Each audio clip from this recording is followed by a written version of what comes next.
In 2015, a Facebook post shocked the internet. It read, "That bee is dead." The message appeared on the account of D.D. Blanchard. Friends and neighbors were confused. Many thought it was a hack or some kind of cruel joke.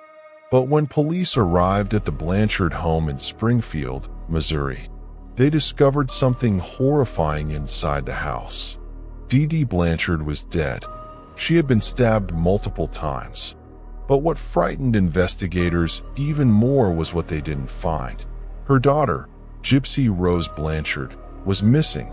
For years, the world believed Gypsy was a severely ill girl who couldn't walk, couldn't think clearly, and depended completely on her mother. But within days, investigators would uncover a truth so disturbing, it would become one of the most infamous true crime cases in modern history. Gypsy Rose Blanchard was born in 1991 in Louisiana. At first, her life seemed ordinary. But almost immediately, her mother began telling doctors something was wrong. According to D.D., Gypsy suffered from multiple serious illnesses. She claimed her daughter had leukemia, muscular dystrophy, severe asthma, epilepsy, developmental disabilities. Doctors were told that Gypsy couldn't walk. She was placed in a wheelchair. Over the years, Gypsy underwent medical tests, hospital visits, and surgeries. But something about the situation puzzled some doctors. Test results often came back normal. Yet D.D. always had an explanation. She claimed records had been lost. She said symptoms came and went. And because Gypsy appeared fragile and quiet, many people simply believed her. To the outside world, D.D. looked like a devoted mother.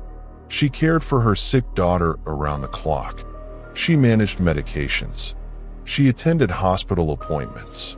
She spoke on Gypsy's behalf. And because Gypsy often remained silent, no one questioned the story. Over time, charities became involved.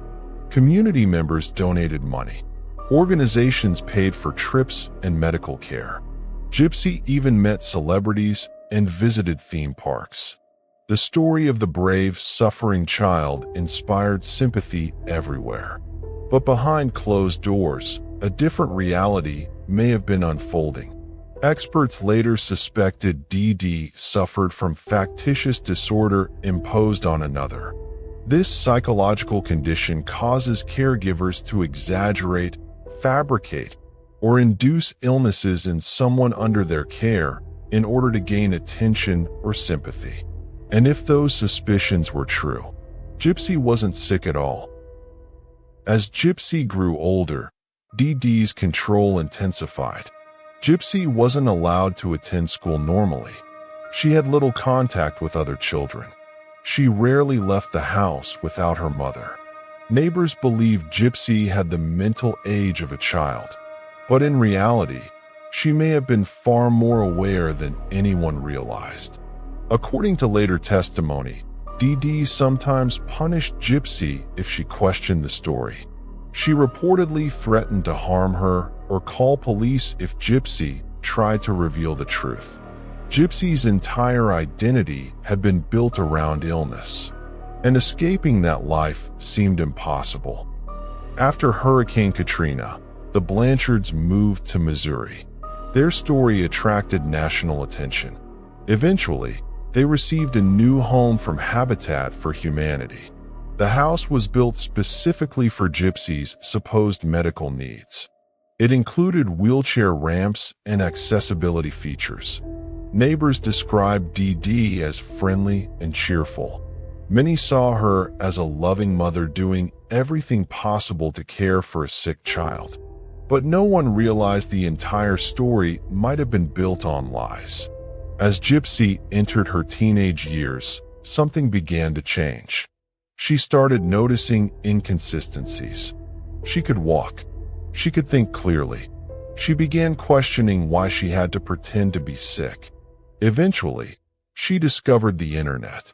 Online, she experienced something she had never known before: freedom. Through social media and dating sites, she began talking to people outside her mother's control. And that's when she met Nicholas Godejohn. Nicholas lived in Wisconsin. The two quickly formed a deep emotional connection.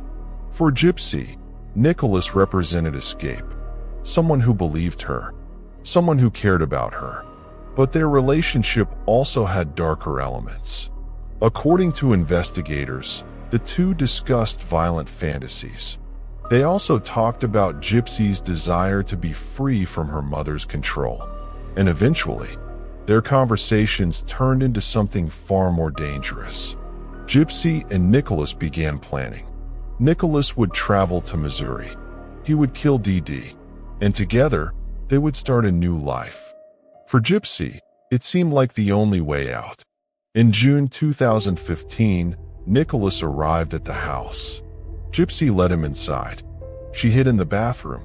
Meanwhile, Nicholas entered DD's bedroom. DD was asleep. Moments later, the silence of the house was broken. By morning, DD Blanchard was dead. After the murder, Gypsy and Nicholas fled to Wisconsin. But they made one mistake. They posted the message on Facebook. "That bee is dead." That single post led police straight to them. Within days, both suspects were arrested. Investigators soon realized something shocking. Gypsy Rose could walk, and she had never been terminally ill. Public opinion quickly split. Some people believed Gypsy was a victim of lifelong abuse.